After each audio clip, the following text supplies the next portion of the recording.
Eh bien, bonsoir à toutes et à tous et bienvenue dans cette toute nouvelle vidéo ASMR dans laquelle nous allons parler d'Inazuma Eleven Ares. Alors vous l'aurez remarqué sur la chaîne, en ce moment j'ai repris Inazuma Eleven Ghost Strikers 2013, un let's play, et j'ai toujours été très fan de cet animé, donc il était logique pour moi de regarder la suite, que j'ai regardé donc un an après sa sortie.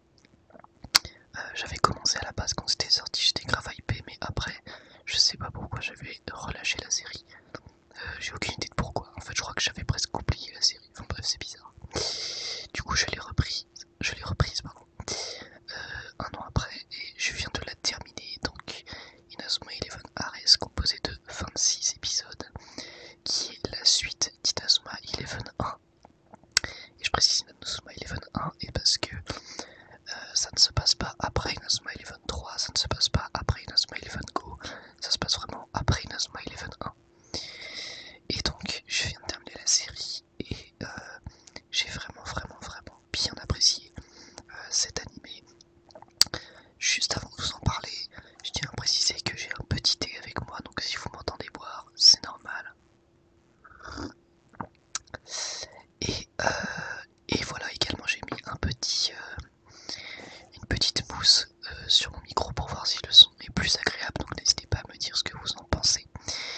Voilà, donc on va pouvoir commencer avec donc mon avis sur Inazuma Eleven Ares pour ce nouvel ASMR manga. Alors, pour moi, Inazuma Eleven Ares, c'est vraiment une saison qui change totalement de ce qu'on a pu voir de manière graphique déjà, puisque je vais parler d'un des points forts de la série, qui est son animation. Vraiment, je trouve que par rapport aux anciennes séries, alors même si elles datent un peu plus, donc c'est normal, on avait moins de moyens, moins de moyens technologiques, mais je trouve quand même que là, niveau de l'animation, c'est quand même très propre, surtout au niveau des techniques, bien évidemment, puisque les techniques, l'avantage des techniques, c'est que les animateurs peuvent les réutiliser quand ils le veulent, donc ils s'appliquent et ça rend vraiment super bien. C'était déjà le cas dans les premières séries, hein. Mais là du coup je trouve que c'est encore mieux. Je trouve vraiment qu'on a une qualité incroyable. Et quelque chose qui a été grandement amélioré si c'est quand même la physique du ballon, j'ai l'impression. Parce que tout simplement, avant pour moi c'était un des plus gros défauts de la série. Au niveau de l'animation, c'est que la physique du ballon ne faisait pas réel, même le bruit du ballon était un peu bizarre, on avait un peu l'impression que c'était un ballon de volley, quoi, de plage. Donc ça faisait un peu bizarre. Et là je trouve quand même que même si c'est pas parfait, je trouve quand même que le ballon est bien mieux, il va plus vite. Et il n'y a pas que le ballon, il y a également les mouvements des joueurs. J'ai l'impression que ça va plus vite, que c'est plus réaliste par rapport à Inazuma, l'ancien animé. J'ai vraiment l'impression que ça fait plus réaliste, plus rapide, plus vif. Donc voilà, moi personnellement, ça m'a beaucoup plu de voir ça, c'était quelque chose que j'attendais. Et c'est cool. Également quelque chose sur lequel j'ai été très surpris. J'ai été surpris de voir qu'il y avait des sponsors maintenant sur les maillots des équipes, et la raison de pourquoi j'étais surpris, c'est parce que j'avais envie qu'il y ait ça avant que la série sorte. Il y avait la série qui avait été annoncée et je m'étais dit, je me souviens une fois, je m'étais dit bon bah ça serait cool. N'empêche que les joueurs d'Inazuma aient des sponsors, parce que quand on voit ce que ça ferait plus réaliste déjà, et puis quand on voit à quel point le monde tourne autour du foot dans l'univers d'Inazuma, quand on voit le nombre de spectateurs qu'il y a dans les tribunes, etc. Moi ça me paraissait étonnant qu'il n'y ait aucun sponsor sur les maillots. Bon après je me disais bon c'est des enfants, c'est peut-être pour ça, etc. Mais quand même quand on voit tout ce que ça rapporte, etc. Je me disais c'est bizarre qu'il n'y ait pas des marques qui en profitent. Mais après je me disais bon bah c'est parce que l'animé ou le manga ils se prennent pas la tête à penser à ça, ils s'en foutent un peu, ils sont un peu en mode bon on fait juste du foot et on va pas penser à faire tous ces détails. Donc j'ai été hyper étonné de voir qu'en fait ils ont vraiment fait ça, et très surpris et très agréablement surpris. Je trouve que c'est un ajout qui est un détail peut-être, mais je trouve que c'est vraiment un détail qui a son charme, dans le sens où vraiment on te fait encore plus comprendre que le foot est important, qu'il est intégré à la société, et que voilà que c'est quelque chose que le foot vraiment c'est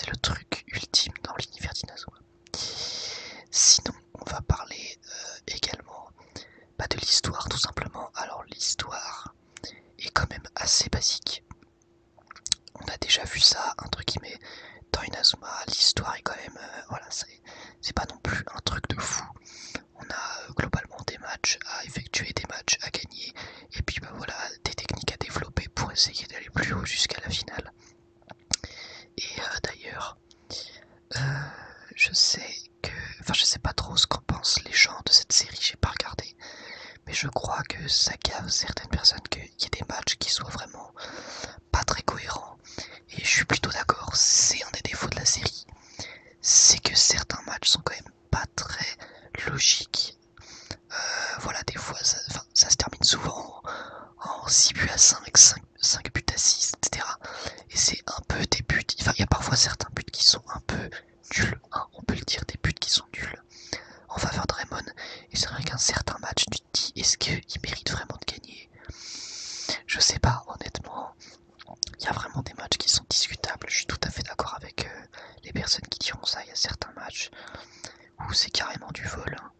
Donc voilà, après c'est pas non plus quelque chose qui va te faire te dégoûter de la série, mais c'est vrai qu'un certain match, tu peux te dire, bon bah là je pense qu'ils ont gagné un peu sur un gros coup de chance, quoi. Ça peut arriver ça à un ou deux matchs, quoi. Mais bon, sinon ça, il y a quand même des moments hyper épiques, que ce soit pour Raymond ou pour d'autres équipes. Il y a vraiment des moments très très épiques, très démesurés, parce que c'est ça, Inazuma, c'est la démesure, et c'est très bien. C'est très bien d'avoir regardé ça, hein. C'est absolument ce qu'on veut, c'est de la démesure. C'est un peu comme dans Dragon Ball, hein. Dans Dragon Ball, tu recherches de la démesure, de la puissance, etc. Bah là, c'est un peu pareil. Même si, quand même, pour le scénario, il y a quelque chose qui change par rapport à d'habitude, c'est que il y a quand même un côté dramatique, beaucoup plus sérieux qu'avant. Je ne dirai pas pourquoi, je ne spoilerai pas. Mais il y a quand même un côté, il y a quand même une vraie dramaturgie, un côté plus sérieux. Alors déjà, non seulement par les thèmes qui vont être abordés, mais encore une fois, je ne vais pas vous en parler, mais également par tout simplement les designs des personnages qui font un petit peu plus adolescent qu'avant. C'est-à-dire qu'avant, ils faisaient, comment dire, on va dire qu'ils faisaient adolescent, mais les designs étaient plus... on avait un peu l'impression que les joueurs étaient tout petits en termes de taille. On avait un peu l'impression qu'ils étaient pas très, ouais, pas très grands, ce qui était bizarre, parce qu'ils étaient censés avoir 13-14 ans, donc t'es pas non plus tout petit à 13-14 ans. Et là, ils les ont fait grandir en taille, et également au niveau du visage, on a quand même l'impression d'avoir des visages plus matures. Donc je pense qu'ils ont compris que les fans d'Inazuma ont grandi avec l'anime, donc finalement ça sert à rien de remettre non plus des enfants de 8 ans, quoi. Ça sert à rien de mettre ça, puisque le public principal d'Inazuma, je pense au Japon et en France et en Europe, je pense que c'est des gens voilà, qui ont grandi quand même avec l'anime, et je pense qu'ils cherchaient à viser la nostalgie avec cet anime, puisque bah voilà, quoi, c'est pas... on va dire que c'est pas là, ils vont pas viser la jeunesse principalement du Japon, ils vont surtout viser, je pense, les fans de la série qui ont donc un peu grandi maintenant. Enfin voilà. Sinon, voilà, globalement, de manière globale, si on prend l'anime dans son ensemble, je trouve que c'est quand même un très bon anime. Voilà. Je trouve que c'est une très bonne saison d'Inazuma qui n'a pas à rougir des autres saisons. Il y a certaines saisons d'Inazuma qui, je trouve, sont à peu près du même niveau, voire moins bonnes. Donc, y a pas... elle a sa place, elle a clairement sa place, c'est une bonne saison. Il y a tout ce qu'il faut, on a des bons personnages. On a des personnages attachants, on a de belles histoires, on a de belles relations entre les personnages. On a certains personnages un peu inutiles, certes, mais ça c'est comme à chaque fois dans Inazuma. On a des techniques extrêmement stylées, on a une animation vraiment au top. Donc si vous recherchez juste une suite d'Inazuma tranquille, avec des techniques épiques, etc., bah c'est parfait, c'est absolument ce qu'il vous faut. Avec des matchs épiques, de la démesure, c'est parfaitement ce qu'il vous faut. Et pour conclure cette vidéo, on va évidemment, comme d'habitude, faire un point sur la musique. Vous savez que j'adore parler de la musique dans les animés. Donc là, les musiques, c'est simple, c'est soit des musiques originales, donc des nouvelles musiques, qui sont vraiment, vraiment très très sympas. J'ai adoré les musiques tout simplement. Soit c'est des reprises des anciennes musiques, donc ça aussi c'est très bien de l'avoir fait. Ça nous remet encore un petit coup de nostalgie.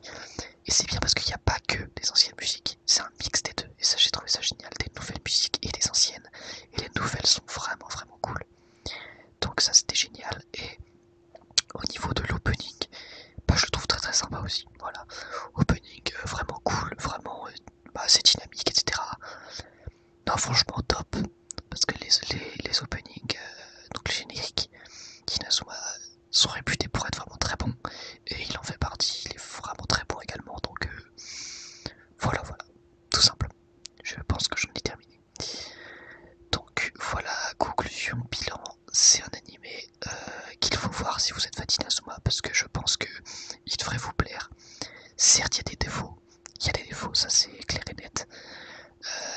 il y a quand même de bonnes qualités, de bons points forts qu'on peut reconnaître quand même à cette saison. Et moi personnellement j'ai beaucoup aimé. Voilà, j'en ai donc terminé avec cet ASMR manga, j'espère qu'il vous aura plu. Moi en tout cas c'était un vrai plaisir de le faire. N'hésitez pas à me dire ce que vous en avez pensé en commentaire. Et puis voilà, je vous remercie encore énormément de votre soutien. Moi je vous dis à la prochaine.